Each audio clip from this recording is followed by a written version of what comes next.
할 것은 그들이 주의 입의 말씀을 들음이오며 그들이 여호와의 도를 노래할 것은 여호와의 영광이 크십니다. 아멘. 기도드리겠습니다.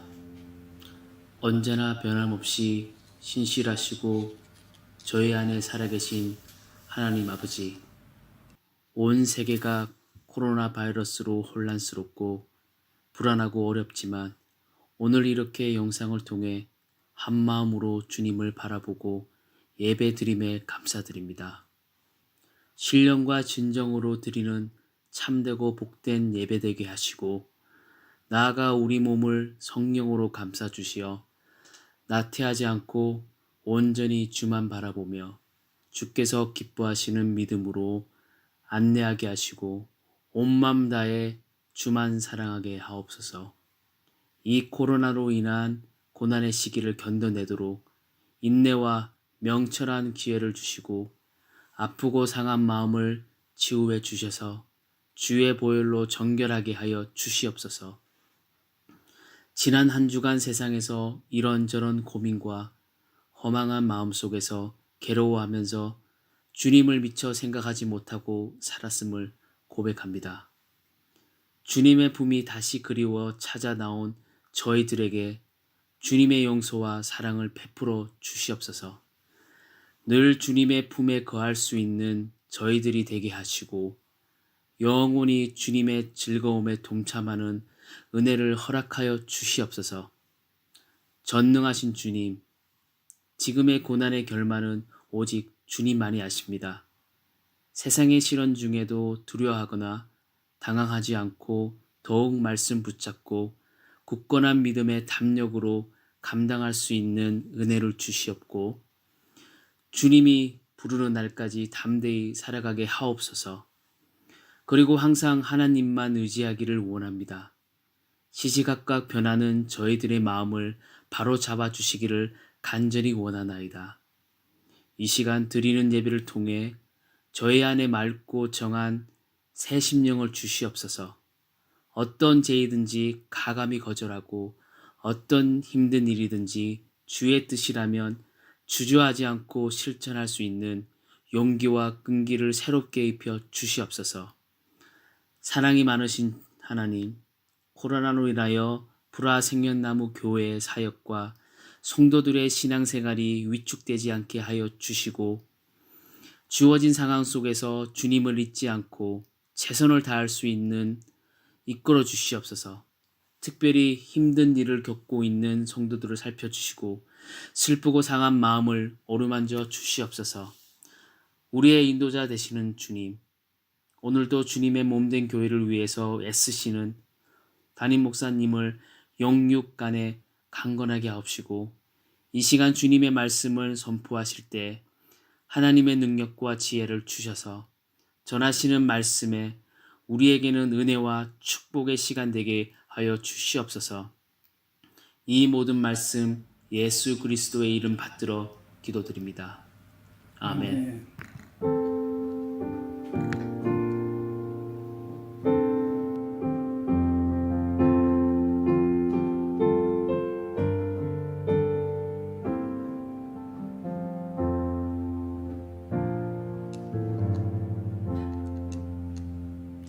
이제 자리에서 다 일어나셔서 우리 함께 하나님을 찬양하도록 하겠습니다.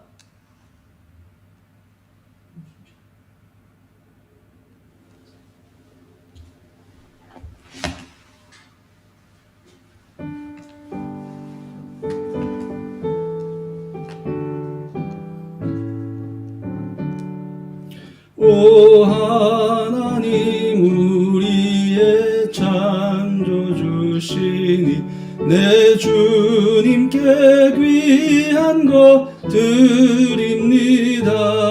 내 주께만 엎드려 경배드리니 내 주의 이름 높이 찬양하네.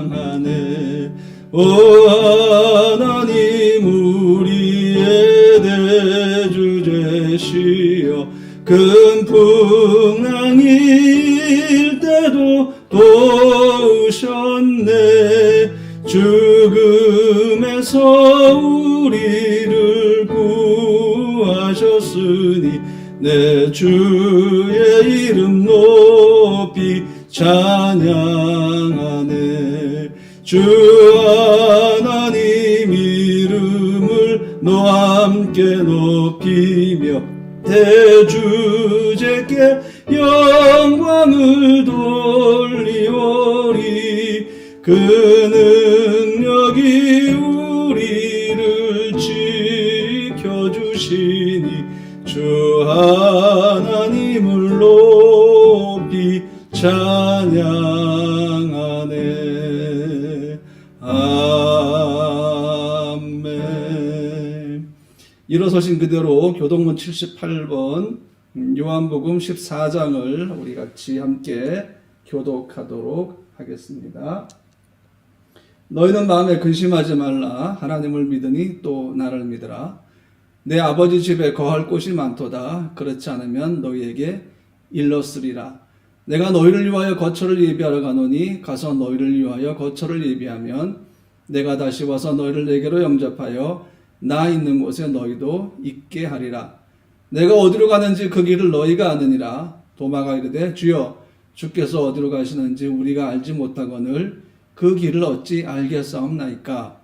예수께서 이르시되 내가 곧 길이요 진리요 생명이니 나로 말미암지 않고는 아버지께로 올 자가 없느니라. 아멘. 모두 자리에 앉아 주시기 바랍니다. 이 시간 공동체 소식을 말씀드리겠습니다. 오늘 불화생명나무교회 영상 주일 예배에 함께하는 모든 분들을 주님의 이름으로 환영합니다. 코로나 바이러스가 조금씩 감소되고 있지만 여전히 강력한 영향력을 가지고 있습니다. 우리 성도들 모두 방역수칙을 잘 준수하시고 건강에 유의하시기를 바랍니다. 요새밖에 주일 예배는 오전 10시에 유튜버 라이브를 통해서 계속해서 방송이 되고 있습니다. 이번 주일부터 대표 기도를 순서대로 담당하도록 하겠습니다. 기도를 맡으신 분들은 영상이나 음성 파일을 담임 목사인 저에게 보내주시기 바랍니다. 기도 순서는 한 주간 전에 미리 알려드리도록 하겠습니다. 다음 주일 11월 29일부터 대강절이 시작이 됩니다. 성탄절과 함께 주의 재림을 기다리는 마음으로 대강절을 보내도록 하겠습니다. 매주 화요일 성경 공부가 줌을 통해서 화요일 오전 10시부터 진행이 되는데요. 지금 우리가 계속해서 성경 통독을 하고 있죠. 함께 화요 성경 공부에 참여하시고 통독을 하지 않는 분들도 이 시간은 성경 말씀을 배우는 시간입니다. 줌을 통해서 들어오셔서 함께 말씀을 공부하시기 바랍니다. 금요 기도회가 매주 금요일 오후 9시에 줌을 통해서 진행이 됩니다. 지금은 말씀과 기도의 시기입니다. 그 어느 때보다 중요한 시기이기 때문에 함께 오셔서 말씀 나누시고 또 배우시고 기도하는 시간 가지도록 하시기 바랍니다. 이제 이 시간 다 일어나셔서 여호와를 경외하는 마음으로 오늘 성경 본문 말씀을 함께 봉독하도록 하겠습니다. 같이 읽습니다. 사흘째 되던 날 갈릴리 가나에 혼례가 있어 예수의 어머니도 거기 계시고 예수와 그 제자들도 혼례 청함을 받았더니 포도주가 떨어진지라 예수의 어머니가 예수에게 이르되 저들에게 포도주가 없다 하니 예수께서 이르시되 여자여 나와 무슨 상관이 있나이까 내 때가 아직 이르지 아니하였나이다. 그의 어머니가 하인들에게 이르되 너희에게 무슨 말씀을 하시든지 그대로 하라 하니라. 거기에 유대인의 정결 예식을 따라 두세 통 드는 돌 항아리 6이 놓였는지라. 예수께서 그들에게 이르시되 항아리에 물을 채우라 하신즉 아귀까지 채우니 이제는 떠서 연회장에게 갖다 주라 하시매 갖다 주었더니 연회장은 물로 된 포도주를 맛보고도 어디서 났는지 알지 못하되 물 떠온 하인들은 알더라. 연회장에 신랑을 불러 말하되 사람마다 먼저 좋은 포도주를 내고 취한 후에 낮은 것을 내거늘 그대는 지금까지 좋은 포도주를 두었도다 하니라. 예수께서 이 첫 표적을 갈릴리 가나에서 행하여 그의 영광을 나타내심에 제자들이 그를 믿으니라. 아멘. 오늘 말씀의 제목은 가나 혼인잔치 이야기입니다. 우리가 많이 아는 본문이지만 오늘 저는 이 본문을 가지고 함께 여러분과 나누려고 합니다. 먼저 우리가 이 본문에 접근하는 몇 가지 관점을 가지고 이 말씀 속으로 들어가려고 합니다. 그 첫 번째 관점은 물로 만든 포도주에 대한 관점입니다. 포도주는 무엇으로 만듭니까? 포도 열매로 만드는 것입니다. 그리고 시간이 좀 아주 오래 걸리죠. 그리고 포도주마다 좋은 포도를 쓰기를 써서 만들기도 하고요. 그리고 또 맛은 또 다 다르게 되어 있습니다. 그런데 오늘 성경 본문에 나오는 예수님께서 만드신 포도주는 포도로 만든 것이 아닙니다. 물로 만들어졌습니다. 창조주이신 예수께서는 물을 가지고 포도주를 만드셨다는 것입니다. 그런데 이 포도주가 좋은 포도로 만든 포도주보다 훨씬 더 맛이 있었다. 훨씬 더 품질이 높은 포도주였다. 이렇게 오늘 성경은 말씀하고 있습니다. 그러면서 물로 포도주를 만드는 과정 그리고 그 전체적인 배경과 흐름이 오늘 성경 본문에 나옵니다. 이 집에는 율법에 따라서 정결례를 행하는 돌 항아리가 6개가 있었습니다. 아마 잔치를 준비하기 위해서 그 잔치에 참여하는 많은 하객들이 정결례를 행할 수 있도록 물통 6개를 준비한 것 같습니다. 그런데 하객들이 와서 이제 손과 발을 씻는 것이죠. 문제는 뭔가 하면 포도주가 떨어졌다는 것입니다. 정결례를 행하는 물이 떨어지면 다시 물을 퍼다 거기에 넣으면 되지 않겠어요? 거의 6개를 합치면 한 500리터 정도의 물이 되는 거죠. 그러니까 물이 떨어지면 또 물을 갖다가 보충하면 되는데 문제는 뭔가 하면 포도주에서 정말 중요한 것이 그 혼인 잔치에서 정말 중요한 것은 포도주입니다. 그런데 포도주를 준비했음에도 불구하고 한 일주일 정도 걸리는 이 혼인 예식에 포도주가 떨어지고 만 것입니다. 그래서 예수님의 어머니 마리아가 이제 걱정이 되는 거죠. 그런데 예수님께서 하인들에게 뭐라 하시는가 하면 물을 떠다가 그 돌 항아리를 아기까지 가득 채우라고 하셨습니다. 그래서 그 하인들이 이제 다 가서 돌 항아리에다가 물을 다 아기까지 채웠겠죠. 자, 그 다음은 무엇일까요? 어떻게 해야 될까요? 예수님께서 갑자기 하인들에게 뭐라 말씀하신가 하면 자, 이제 이 물을 떠다가 혼인 파티 장소에 갖다 줘. 이렇게 얘기하십니다. 물론 그 혼인 잔치가 열리는 곳에서 포도주를 관리하는 분은 연회장입니다. 요즘 같으면 이제 파티 플래너라고 할 수 있겠죠.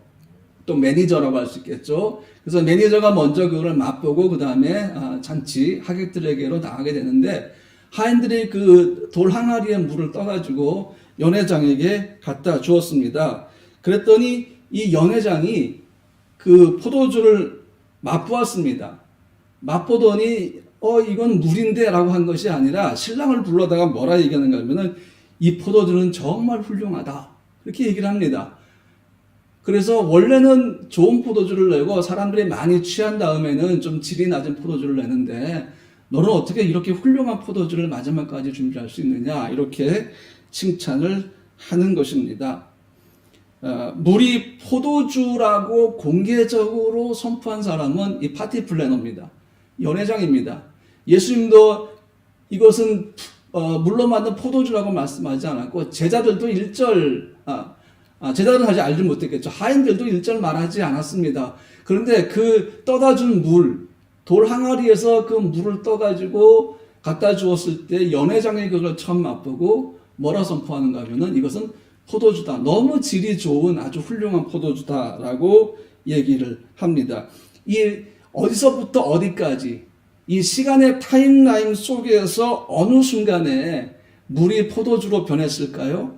아무도 모릅니다. 사실 그건 중요하지 않겠죠. 여전히 돌 항아리 속에는 물이 아기까지 채워져 있었겠죠. 그런데 그 물을 떠다가 연회장에게 갖다 주어서 연회장이 그거를 보고 포도주인 것을 확인하고 마시는 그 시간의 타임라인 속에서 어느 순간에 물은 포도주가 되었을까요? 중요하지 않습니다. 그래서 성경은 이것에 대해서 언급하지 않고 있습니다.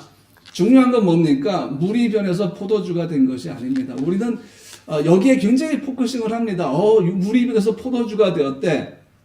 그러나 오늘 이 본문 속에는 그것이 중요한 것이 아니라 몇 가지 영적인 의미들을 담고 있는데, 우선 우리는 물이 변해서 포도주가 된 이 사건을 보는 것이 아니라 물을 포도주로 변하게 하신 예수의 능력에 집중을 해야 한다 하는 것입니다. 이 과정을 아무것도 모르는 이 파티 플래너 연회장은 신랑을 굉장히 칭찬을 하겠죠. 이것이 물이라는 사실, 물이 변해서 된 포도주라는 사실을 사실은 하인들 외에는 알 수가 없습니다. 어쨌든 이 훌륭한 포도주를 통해서 그 다음에 계속해서 이야기는 설명되지 않지만 혼인잔치는 아주 아름답게 끝난 것을 우리가 알 수 있죠.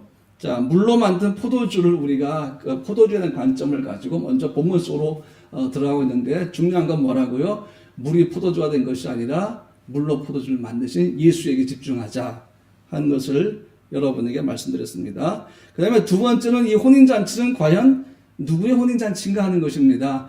사실 이 누구의 혼인잔치가 하는 것도 그렇게 뭐 중요하진 않지만 워낙 우리는 그 배경을 중요시 하지 않습니까? 그래서 이 혼인잔치가 누구의 혼인잔치인가 하는 것들을 한번 생각을 해볼 텐데, 오늘 본문은 누구라는 것을 말하지 않고 다만 지역만 얘기합니다. 갈릴리 가나의 어느 집이라고 얘기합니다. 그러니까 누구인지 알 수는 없죠. 사실 여러분, 나사렛이라는 곳은 예수님의 고향이시고 예수님이 자라신 곳이죠. 갈릴리 가나는 나사렛에서 한 20분 정도밖에 걸리지 않아요. 가까운 곳입니다. 그러니까 나사렛에서 가까운 가나라는 동네에서 열린 혼인잔치인데, 신랑이 누구인지 신부가 누구인지 알 수가 없는데, 다만 우리가 이 본문을 통해서 추측해 볼 수 있는 것, 성경이 말씀하고 있지 않지만 우리가 한번 간단하게 추측을 해보면 먼저 몇 가지 짐작가는 부분들이 있어요. 우선은 예수님의 어머니 마리아가 미리 거기에 가 계시다 하는 것입니다. 그 다음에 예수와 제자들도 청함을 받았다라는 것을 보면 아마 예수님의 친척 중에 한 명의 결혼식이 아니었을까. 더군다나 포도주가 떨어진 것을 예수님의 어머니 마리아가 미리 알았다는 얘기죠. 하객으로 갔으면 이 사실을 알 수가 없는데 마리아는 포도주가 떨어진 사실을 지금 알고 있습니다. 그 다음에 하인들에게 예수님이 지시를 하는 모습을 볼 수 있어요. 그냥 외부에서 온 사람이 이렇게 저렇게 라고 지시할 수는 없는 문제겠죠. 그런데 그 혼인잔치집의 하인들에게 이렇게 저렇게 라고 지시할 수 있는 예수님의 모습을 보니까 아마 예수님의 친척의 결혼식이 아니었을까. 조금 더 나가면 어떤 신학자들은 이렇게 얘기합니다. 아마 그 예수님과 이종사촌 지간인 요한의 결혼식이었을 것이다. 사도 요한, 바로 이 요한복음을 쓴 요한의 결혼식이 아니었을까라고 추측을 합니다. 하지만 사실 중요한 것은 이 성경 본문에서 그것을 말씀하고 있지 않다 하는 것이죠. 그래서 우리도 너무 누구 결혼식이냐에 집착하기보다는 이제 누구 결혼식일까라는 또 하나의 관점으로 성경 본문으로 또 들어갔다면 이제 그 다음 아주 중요한 관점으로 한번 성경 본문을 보겠습니다. 세 번째가 뭔가 하면 예수께서 물로 포도주를 만드신 이유가 무엇일까 하는 것입니다. 그냥 혼인잔치집에 포도주가 없으니까 당연히 포도주를 예수께서 능력으로 만드셨겠지. 하지만 사실 이 혼인잔치집에 포도주가 떨어지면 그걸 해결하는 몫은 주인의 몫입니다. 얼른 나가서 포도주를 사오든지, 뭐 우리는 이 시대에 그 주변에 포도주 가게가 얼마나 멀리 떨어져 있는지 뭐 그런 건 우리가 잘 알지는 못하지만 어쨌든 도중에 포도주가 떨어진 것은 주인의 불찰이고, 그러면 그 문제는 누가 해결해야 됩니까? 주인이 해결해야 할 문제입니다. 그런데 예수님께서 포도주 물을 가지고 포도주를 만드신 것을 우리가 알 수가 있죠. 이것을 오늘 요한은 뭐라 얘기하는가 하면 표적이라고 얘기를 합니다. 표적, 헬라어로 세메이온이라는 뜻이죠. 이 표적이 뭔가 하면 이 표적을 행하는 이유가 있다는 것입니다. 이 표적은 분명한 메시지를 전하기 위해서 일어난 것이라는 것이죠. 그러니까 예수님께서 물로 포도주를 만드신 것은 그냥 포도주가 없으니까 하객들을 위해서 만들고 혼인잔치 그 주인과 신랑 신부를 위해서 만든 것이 아니라 예수님은 물이 변해서 포도주가 되게 한 이 표적에 어떤 메시지를 담아서 오늘 우리에게 들려주고 있다 하는 것입니다. 그래서 이 세메이온 표적은 분명한 메시지를 담은 능력의 역사라는 것이죠. 오늘 요한복음 2장에 나오는 예수님의 첫 번째 표적이 사실은 그냥 뜬금없이 시작된 게 아니라 여러분 요한복음 1장으로 가보시면 1장의 두 구절과 물로 포도주를 만든 이 표적이 서로 연결되어 있는 것을 알 수가 있습니다. 한번 좀 볼까요? 먼저 첫 번째는요. 요한복음 1장 14절 말씀에 말씀이 육신이 되어 우리 가운데 거하심에 우리가 그의 영광을 보니 아버지의 독생자 영광이요 은혜가 진리가 충만하더라 그랬습니다. 여기서 반복되어 나오는 단어가 영광이라는 것입니다. 그의 영광, 육신이 된 말씀이 우리 가운데 거하시는데 우리가 바라보는 그의 영광, 그 영광은 바로 아버지의 독생자의 영광이다 하는 것입니다. 그래서 1장 14절 말씀 우리가 같이 봤고요. 그 다음에 우리가 또 한 가지 볼 말씀이 뭔가 하면 1장 51절 말씀이에요. 또 이르시되 진실로 진실로 너에게 이르노니 하늘이 열리고 하나님의 사자들이 인자 위에 오르락 내리락 하는 것을 보리라 하시니라 그랬습니다. 여러분 요한복음 1장을 보시면 니고데모가 예수님께 찾아와요. 그래서 니고데모하고 이렇게 말씀을 나누시다가 예수님이 51절 말씀에서 뭐라 하신가 하면 하늘이 열리고 하나님의 사자들이 인자 위에 오르락 내리락 하는 것을 보리라 이렇게 말씀하셨단 말이에요. 우리는 이 장면을 생각하면 야곱이 베델에서 돌베개 베고 자다가 왜 꿈을 꾸지 않습니까? 긴 사다리가 땅에서 하늘로 이어지고 천사들이 오르락 내리락 하는 것을 봤죠. 그 구절이 갑자기 우리에게 생각이 납니다. 그러면 우리가 이제 이 말씀을 가지고 좀 더 깊이 있게 들어가 보면요. 첫 번째 예수께서는 물로 포도주를 만드심으로 아버지의 독생자의 영광이 나타났으며 하늘이 열리는 것이 어떤 것인지를 사람에게 보여주셨다 하는 것을 우리가 알 수가 있는 것입니다. 그러니까 물로 포도주를 만든 것은 단순히 포도주가 떨어졌기 때문이 아니라 예수님은 그 표적을 통해서 우리에게 주시는 말씀 가운데 하나가 뭔가 하면 아버지의 독생자의 영광이 나타났고 하늘이 열리는 것이 어떤 것인지를 보여주시는 것이다. 이것입니다. 예수님의 요한복음에 기록된 예수님의 공생의 첫 번째 표적이 바로 물로 포도주를 만드는 것인데 여기에 담긴 메시지가 바로 이것입니다. 그래서 요한복음 2장 11절 말씀 보니까 이렇게 되어 있습니다. 예수께서 이 첫 표적을 갈릴리 가나에서 행하여 그의 영광을 나타내심에 제자들이 그를 믿으니라 그랬습니다. 그러니까 예수님께서 물로 포도주를 만드신 것은 무엇을 위해서입니까? 주의 영광을 위해서라는 것입니다. 그 영광은 어떤 영광입니까? 말씀이 육신이 되어서 우리 가운데 거하시는 영광, 아버지의 독생자 영광이라는 것입니다. 그리고 또한 아버지의 약속이 성취되어서 이루어지는 그 영광을 물이 변해서 포도주가 되게 하는 표적을 통해서 예수님이 드러내신 것입니다. 그러므로 요한복음이 기록하고 있는 예수님 공생의 첫 번째 표적은 바로 물이 변해서 포도주가 된 것인데 이 표적의 첫 번째 목적은 바로 영광을 드러내기 위하십니다 하는 것을 우리가 알 수 있습니다. 그럼 여러분 이 영광은 어떤 영광입니까? 니고데모에게 말씀하신 것처럼 하늘이 열리고 그 다음에 하나님의 사자가 인자 위로 오르락내리락 하는 것을 볼 거라고 말씀하셨죠. 그러니까 이것이 뭔가 하면 그 영광은 하늘로부터 온 영광이라는 것입니다. 하늘로부터 땅으로 내려온 하늘의 영광이다 하는 것입니다. 이것이 뭡니까? 하나님의 아들 독생자 예수 그리스도가 이 땅에 오신 것을 얘기합니다. 그래서 말씀이 육신이 되어서 우리 가운데 거하신 그 예수 그리스도의 역할이 뭔가 하면 하늘과 땅을 연결시켜 주신다는 것입니다. 우리는 모든 사람의 죄를 범하였음에 하나님의 영광이 이르지 못하였다고 로마서 말씀하고 있잖아요. 그런데 하나님과 분리된 땅, 하나님과 분리된 우리 사이에서 예수님이 서 계시는 것이죠. 그래서 그 예수님께서 우리와 하나님을 연결시켜 주신다 하는 것입니다. 그래서 하늘로부터 예수님이 이 땅으로 오셨다 하는 것입니다. 그래서 하나님의 독생자가 이 땅에 말씀이 육신되어서 우리 가운데 거하심으로 이루어지는 또 일이 뭔가 하면요. 예수님께서 우리에게 가르쳐 주신 기도가 있지 않습니까? 그 기도 가운데 하나가 뭡니까? 아버지의 뜻이 하늘에서 이루어진 것처럼 땅에서도 이루어지다 하는 말씀이죠. 아버지의 뜻, 하나님의 뜻이 하늘에서 이루어지고 땅에서 이루어질 수 있는 방법은 뭐예요? 하나님의 아들, 독생자 예수께서 이 땅에 그 영광을 가지고 오시는 것입니다. 그러할 때에 아버지의 뜻이 하늘에서 이루어진 것처럼 땅에서도 이루어지게 되었다 하는 것이죠. 그냥 단순히 물을 포도주로 바꾼 그것 이상의 메시지가 이 가나 혼인잔치에 들어있다는 것을 여러분 아시겠죠? 예수 그리스도의 삶의 목적이 뭐예요? 하나님의 뜻이 하늘에서 이루어진 것처럼 땅에서 이루어지게 하는 목적을 갖고 있습니다. 그러면 그 하나님의 목적이 이루어지기 위해서 예수님이 어떻게 하셔야 합니까? 십자가를 못 박혀 죽으셔야 하는 것입니다. 예수님이 십자가를 못 박혀 죽으심으로 아버지의 뜻이 온전히 이루어진다 하는 것입니다. 그것을 보여주는 것이 오늘 물로 포도주를 만든 이적에 있다는 것입니다.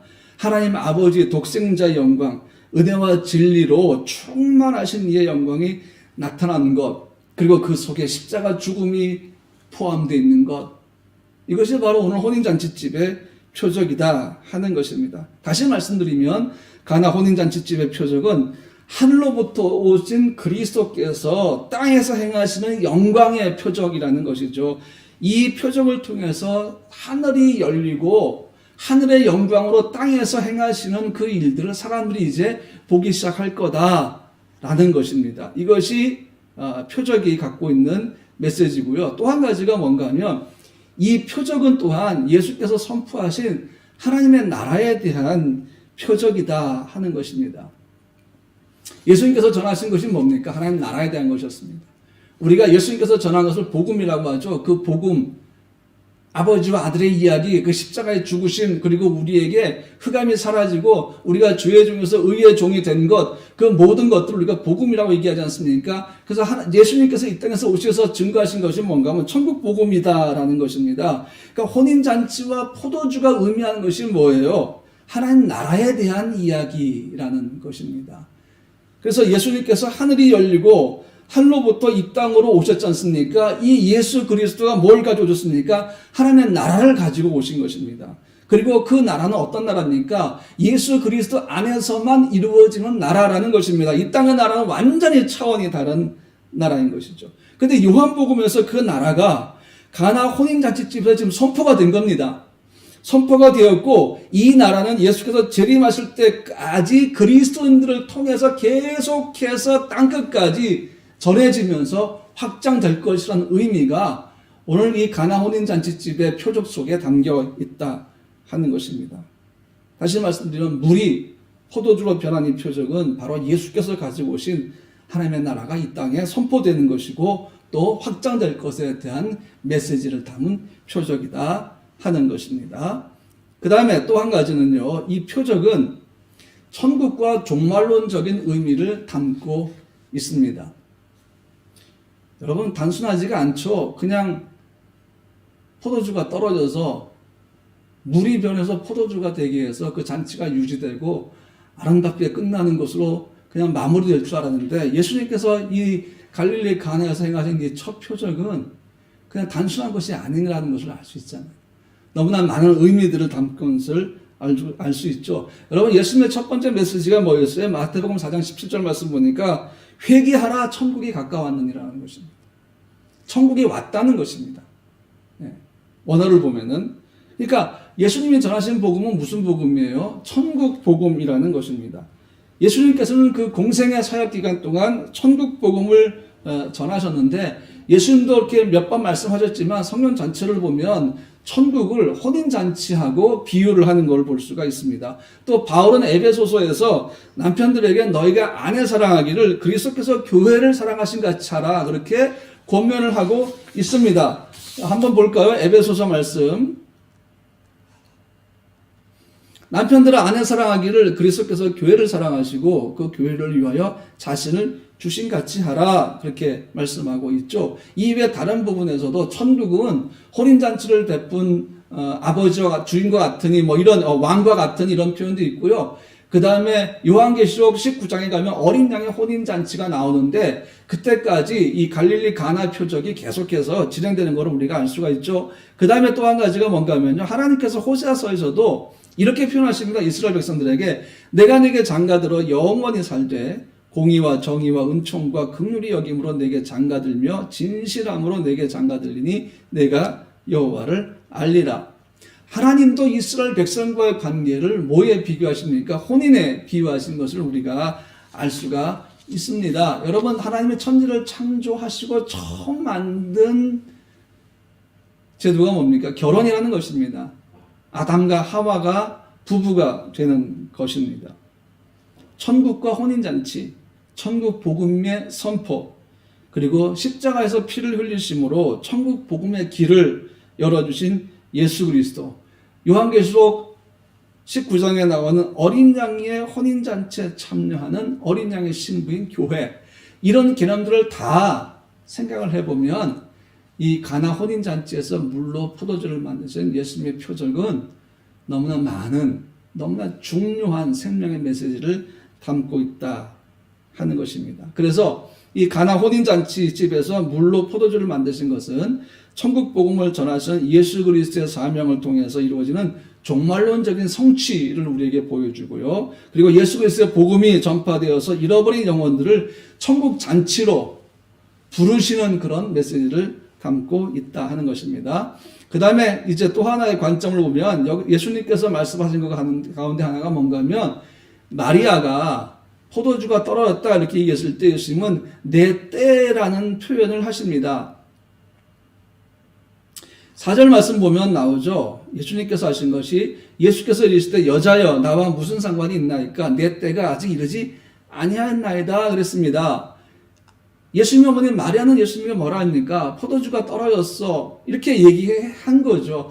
물론 이 3절부터 5절 사이의 행간에는 설명되지 않은 아마 대화들이 좀 더 있을 것이고 그 상황들이 있을 것입니다. 근데 우리가 단순히 3절로 5절 말씀만 딱 보게 되면 오해하기 쉬운 게 바로 여자여라는 표현입니다.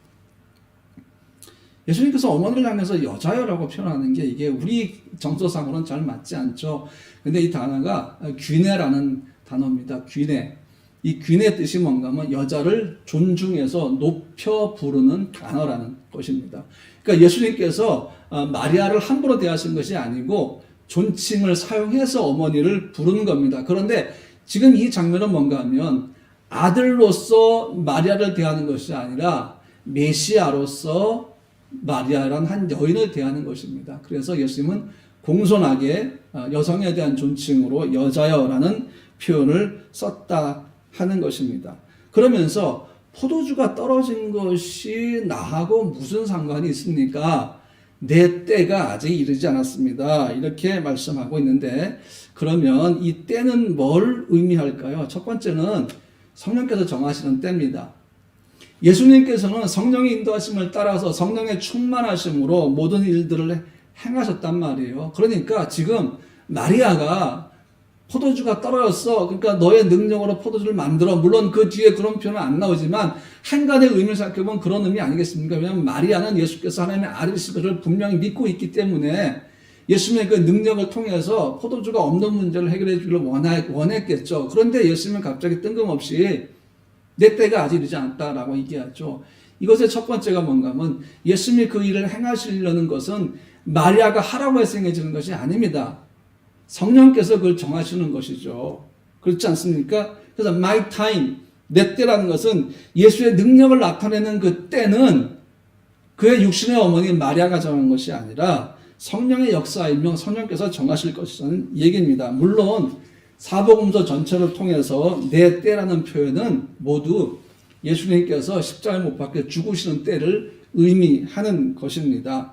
그래서 십자가 죽으심을 향해서 걸어가는 그 걸음을 성령께서 인도하시는 거죠. 요단강에서 침례를 받을 때 비둘기같이 성령이 임하셨지 않습니까? 그리고 하나님께서 이는 사랑한 아들이라고 공개적으로 선포하셨고 그러자마자 바로 성령께서 예수님을 광야로 내밀어서 내몰아서 마비에게 3가지 시험을 받게 하심으로 그의 사역이 시작되게 하셨지 않습니까? 그리고 예수님의 공생의 전체적인 사역은 모두 성령께서 인도하셨다라는 것을 우리가 알 수가 있습니다. 그러므로 예수님의 사역이 시작되어서 이제 십자가를 향해서 걸어가는 그 길도 누가 인도하십니까? 성령께서 인도하신다라는 것입니다. 혼인잔치집에서 첫 이적을, 표적을 행하시는 것도 마리아가 하지 마라 할 차원이 아니라는 거죠. 예수님의 공개적인, 공적인 사역이 공생애가 시작이 됐기 때문에 예수님이 무엇을 하실 것인지에 대한 결정은 누가 내리는 것입니까? 사람이 던져주는 것이 아닙니다. 사람이 명령하는 것이 아닙니다. 성령께서 그것을 결정하시고 행하시는 것입니다. 여기서 예수님은 포도주가 떨어진 것을 인지하셨죠. 그렇죠? 인지하셨죠.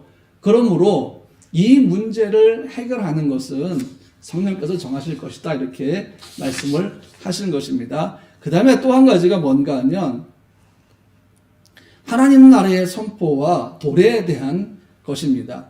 자, 요한복음 5장 25절과 4장 23절 두 말씀 보면 이런 말씀이 있어요. 진실로 진실로 너에게 이르노니 죽은 자들이 하나님의 아들의 음성을 들을 때가 오다니 곧 이때라 이렇게 말씀하고 있죠. A time is coming and has now come.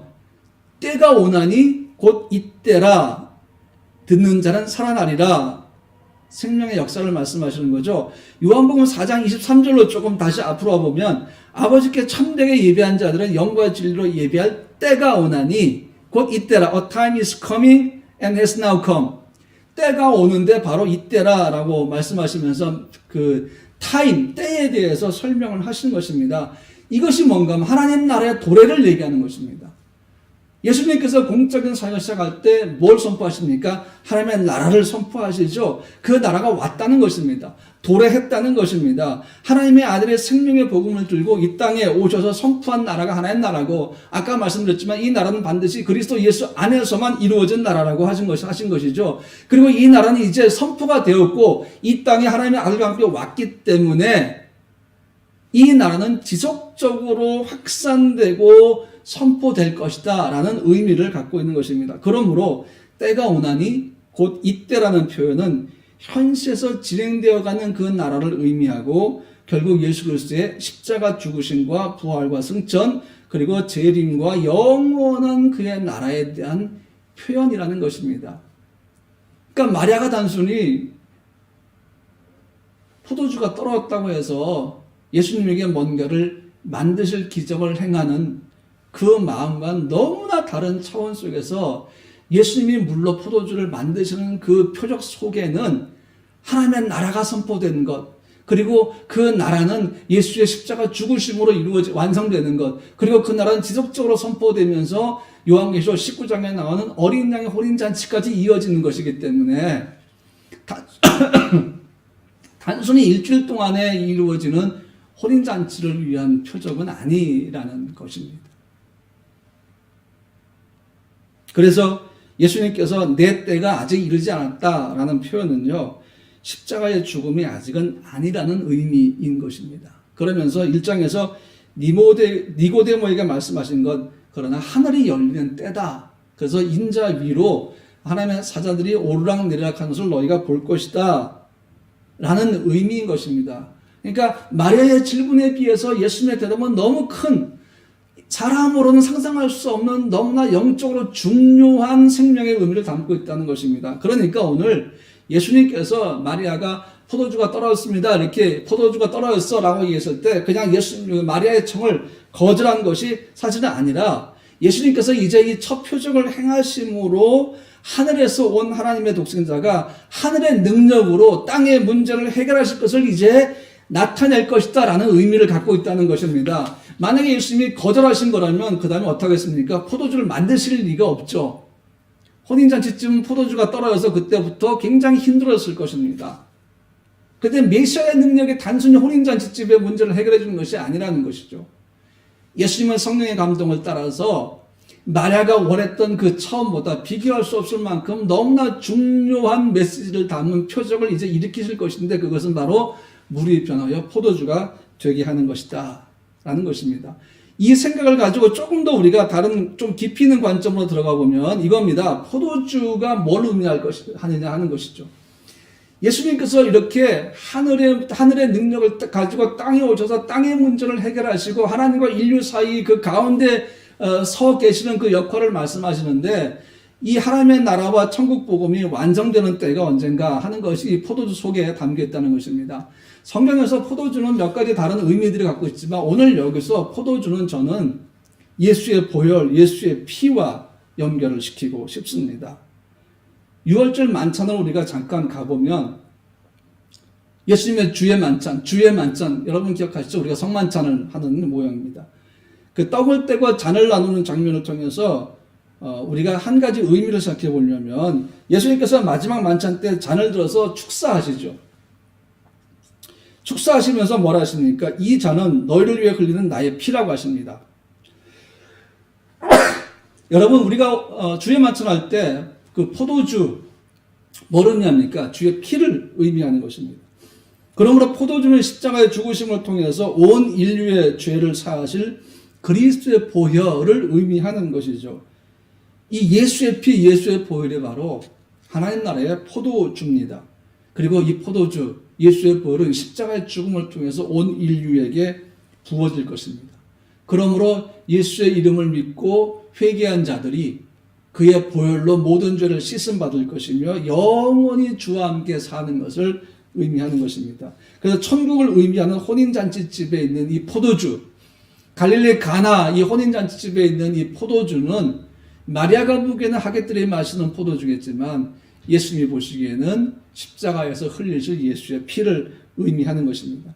그래서 예수께서 물로 포도주를 만드신 첫 표적은 마지막 십자가에서 그의 피를 흘리심으로 이루어진 생명의 역사를 의미하고 있다는 것입니다. 즉 포도주는 하늘로부터 온 하나님의 독생자 예수의 피가 십자가에서부터 흐름으로 사망의 흑암 가운데 사는 사람들을 천국잔치, 어린 양의 호딘잔치로 이끄실 것이다라는 것을 의미하고 있는 것입니다.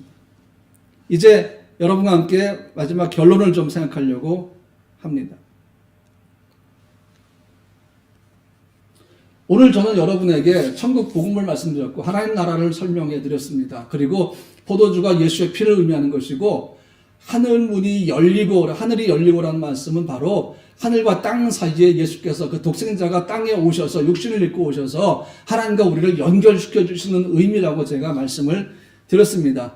그렇다면 이 가나 혼인잔치집에서의 예수께서 물로 포도주를 만드신 능력은 요한계시록 19장에 나오는 어린 양의 혼인잔치까지 연결되어 있다는 것이죠. 간단한 문제가 아니죠. 예수님의 첫 표적 속에는 이렇게 엄청난 생명의 의미가 담겨 있다 하는 것입니다. 저는 오늘 우리 성도인들에게 묻고 싶은 게 있습니다. 여러분에게는 이 소망이 있습니까? 영원한 천국의 소망이 있습니까? 여러분 이 시간 여러분 생명 하나님 불러가시면 영원한 그의 나라에 갈 수 있으십니까? 한번 오늘 우리가 말씀을 통해서 생각해 봤으면 좋겠어요. 오늘을 살아가는 우리 모두에게 무엇이 중요한가라는 것입니다. 영원한 하나님 나라에 입성해서 영원한 삶을 살아가는 소망이 여러분 삶의 중심에 확고하게 있느냐 하는 것입니다. 여러분 천국 가는 것, 예수님이 재림하시는 것, 이 모든 것은 판타지가 아닙니다. SF 공상소설에 나오고 공상영화에 나오는 장면이 절대로 아닙니다. 우리가 그냥 잠깐 동안 꾸는 꿈도 아닙니다. 이것은 리얼리티입니다. 현실입니다. 우리는 분명히 이것을 경험하게 될 것입니다. 하늘로부터 땅에 오신 육신을 입고 온 그 말씀이 행하셨고 이루신 일입니다.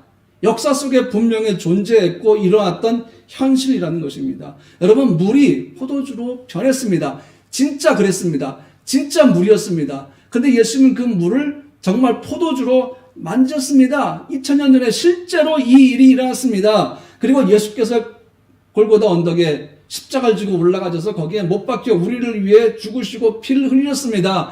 그 피는 속죄를 위한 피였습니다. 우리를 속죄하시기 위한 피였습니다. 그 피값으로 우리를 사신 것입니다. 이 모든 것은 실제입니다. 천국도 실제고 지옥도 실제고 예수 믿는 자가 영원한 날에 가는 것도 실제고 예수를 믿지 않는 자, 예수를 거부한 자, 예수의 은혜 속으로 들어가지 못한 자들이 가는 곳은 영원한 지옥입니다. 여러분, 이것은 불가능합니다. 왜? 전능자가 세우셨기 때문이죠.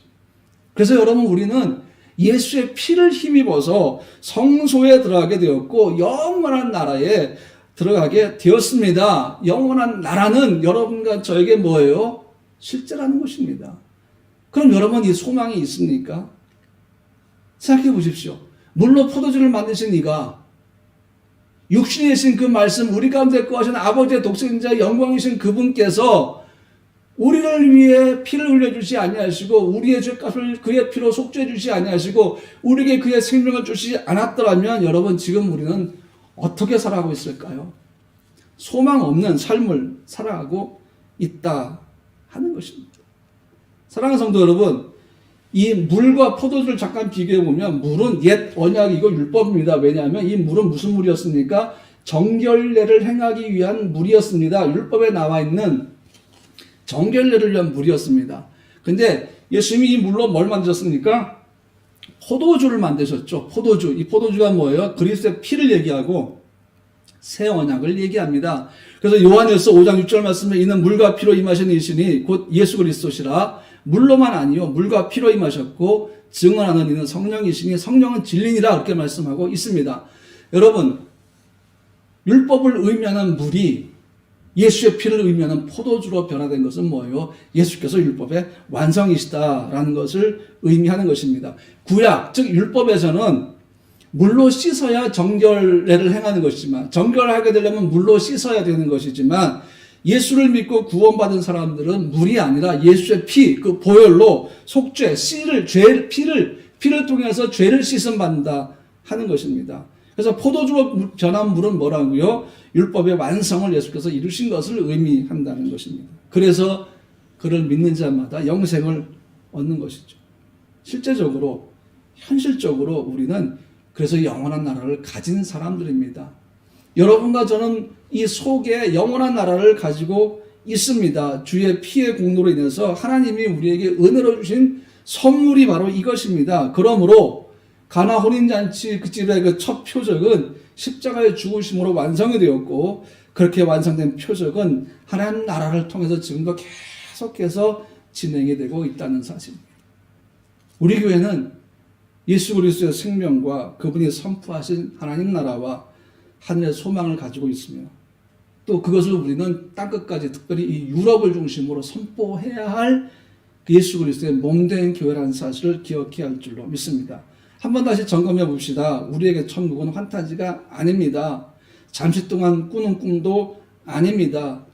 여전히 마음에 와닿지 않은 그런 어설픈 동화도 아닙니다. 그 무엇과도 바꿀 수 없는 실제로 다가오고 있는 우리의 믿음이라는 사실입니다. 우리의 믿음으로 꾸는 미래, 실제로 다가오는 미래라는 것입니다. 사랑하는 프라 생명나무교회 성도 여러분, 여러분에게 천국 복음과 그 소망은 무엇입니까?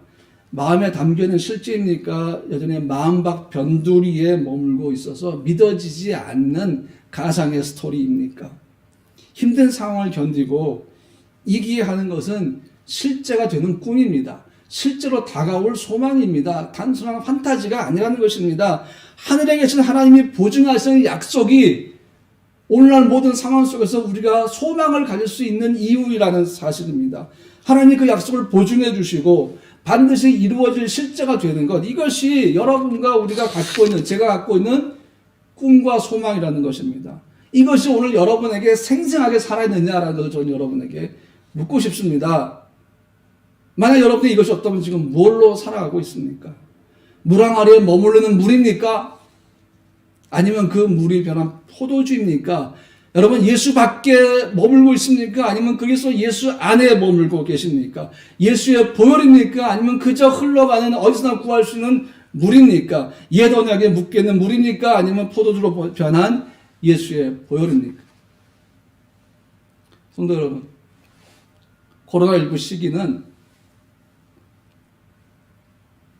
생명이신 예수와 함께 걸어가는 것입니다. 하나님은 또 다른 상황을 우리에게 주실 것입니다.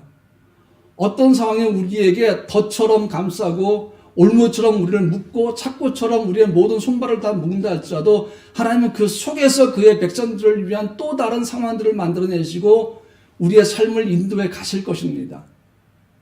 그러면 지금은 어떤 시기입니까? 우리가 오직 예수의 믿음으로 주와 함께 걸어갈 시기다 하는 것을 여러분이 꼭 기억하셨으면 좋겠습니다. 이제 저는 여러분과 함께 찬양하기를 원합니다. 오늘 이 말씀을 기억하면서 함께 할 찬양은요, 원하고 바라고 기도합니다.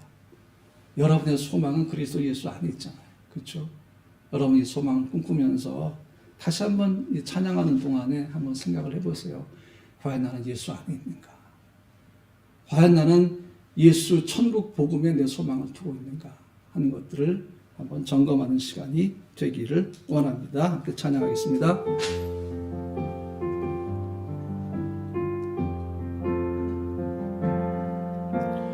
이 세상을 살아가는 동안에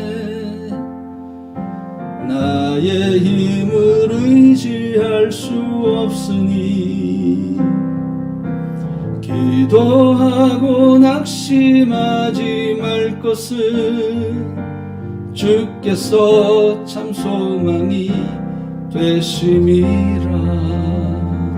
하나님의 꿈이 나의 비전이 되고 예수님의 성품이 나의 인격이 되고 성령님의 권능이 나의 능력이 되길 원하고 바라고 기도합니다. 주의 길을 걸어가는 동안에 주의 길을 걸어가는 동안에 세상의 것 의지할 수 없으니 감사하고 낙심하지 말 것을 주께서 참 기쁨이 되심이라.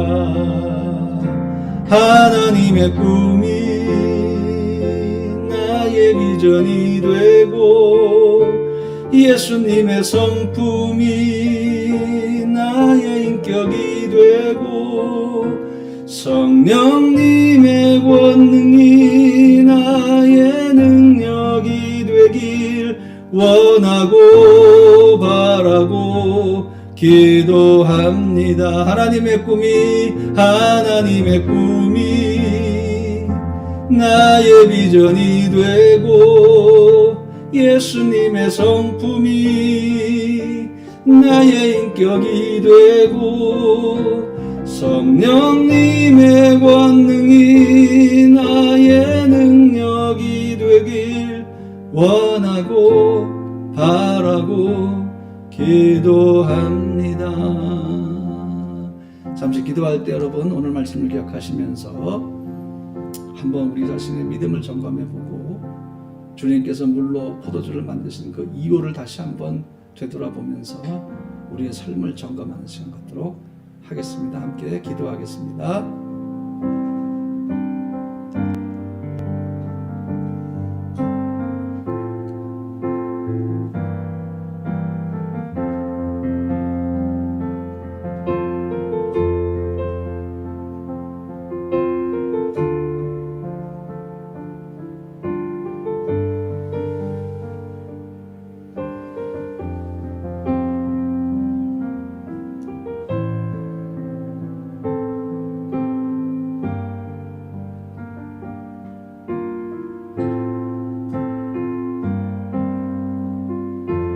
거룩하신 주님, 이 시간도 우리가 주의 사랑과 은혜에 감사를 드립니다. 주님께서 물로 포도주를 만드신 이 갈릴리 가나 혼인잔치집에서의 첫 표적이 너무나 중요한 메시지를 우리에게 던져주고 있음을 함께 나눴습니다. 우리에게 주신 그 천국 복음을 우리 교회가 비전으로 가지고 이 유럽 땅에 전하기 원합니다. 우리 성도들의 소망이 천국에 있기를 원합니다. 하나님의 주신 천국 복음에 있기를 원합니다. 그리고 주와 함께 이 어려운 시기들을 걸어가기 원합니다. 주님은 우리 삶에서 바다를 가르시는 분이시고 산을 옮기시는 분이시고 반석을 쪼개어서 물을 내시는 분이십니다. 그 주의 능력을 우리가 신뢰합니다. 그리고 주와 함께 걸어가기 원하오니 나의 여호와의 사랑하는 성들과 함께 동행하시며 우리 성도들이 날마다 주와 함께 걸어갈 수 있도록 성령께서 역사하여 주시옵소서. 감사드리며 예수님의 이름으로 기도합니다. 아멘. 네, 이 시간 함께 우리 찬송하면서 준비하신 예물을 봉헌할 텐데 여러분 헌금은 교회 구자로 입금을 해 주시면 됩니다. 함께 찬양하겠습니다.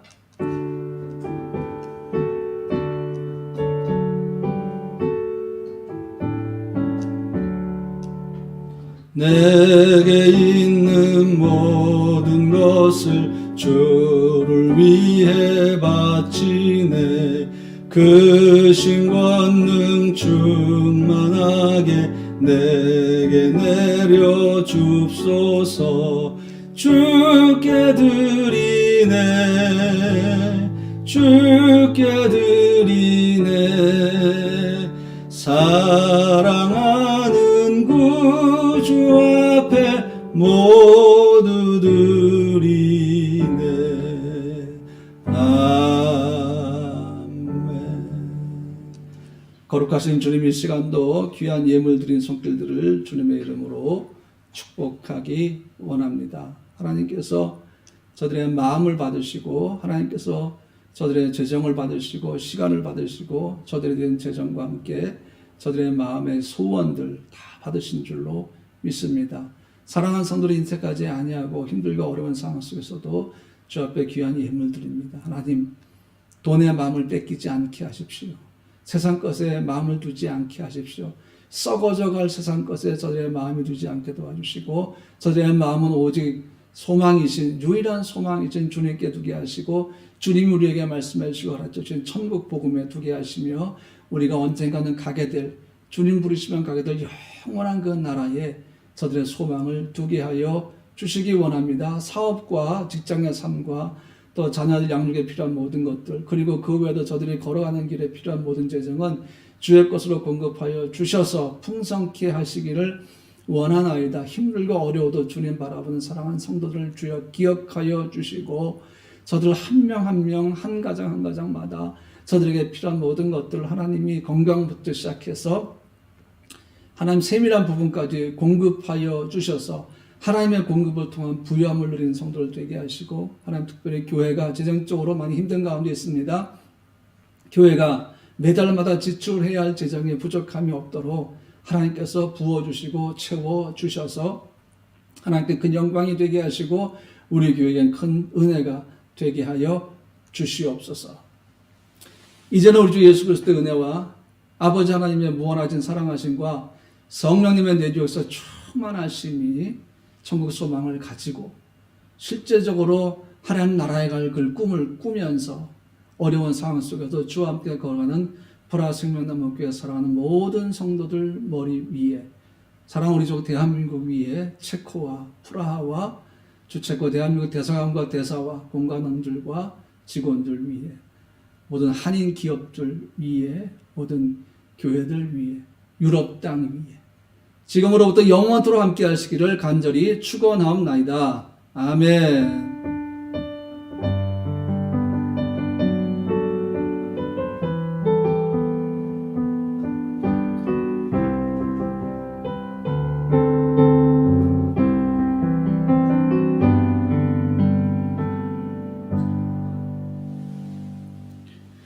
네, 사랑하는 성도 여러분, 오늘 예배를 마칩니다. 다음 주에는 대강절이 시작이 됩니다. 이번 한 주간도 그리스도 예수의 이름으로 승리하시기를 주님의 이름으로 축복합니다. 이제 저는 화요일 성경 공부 시간에 다시 뵙도록 하겠습니다. 샬롬.